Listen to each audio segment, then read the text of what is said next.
কি করে যাই বলো দেখিনি সাজির বাপ? ও তো তোমার আর ছুটকির ঘর।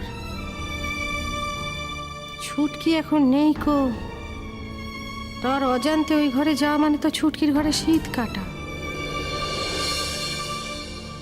ছুটকিকে আমি যে বদনাম দিই সেই বদনামটা নিজের ঘাড়ে নিতে পারবো না সাজির বাপ। বেশ, ওই ঘরে না যেতে চাইলে তোমার ঘরে চলো। কথাটা বলা খুব জরুরি আমার জন্য। আমার ঘর? আমার এটা ঘর কই গো সাজির বাপ? আমার এটা কোনো ঘর নেই। আমি তো উদ্বাস্তু। তোমাদের হেতা তো জবর দখল করে ছিল।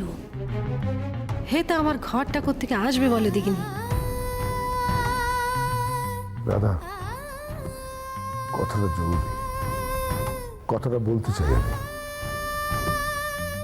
কথাটা যদি তোমার বলা হয় তাহলে তোমাকে হেতা উঠোনে দাঁড়িয়েই বলতে হবে গো সাজির বাপ, সে যত জরুরি কথাই হোক না কেন। আর এই বাড়িতে যদি আমার কোনো ঘর থেকেও থাকে সেটা তো তোমাকে নিয়ে যেতে পারবো না। তুমি হলে গিয়ে পর পুরুষ, অন্য লোকের স্বামী। এই বয়সে তোমাকে ঘরে নিয়ে গিয়ে লোকের কাছে বদনাম করবো বলে দিগিনি? হ্যাঁ, ছি ছি ছি ছি ছি ছি, এমন ধরা কাজ আমি করতে পারবো না।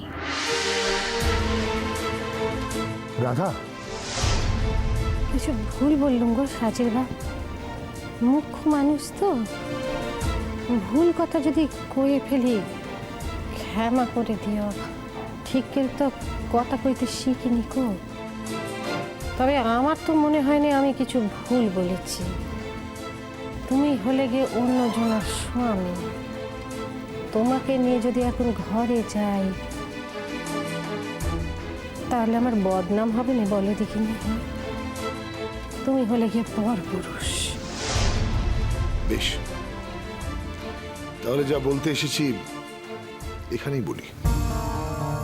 তুমি বলছিলে না তোমার খুব দরকারি কাজ আছে, সেই জরুরি কাজ ফেলে মাঝ রাস্তা থেকে আমাকে কথাখানা বলার জন্য দৌড়ে এলে গো সাজির বাপ।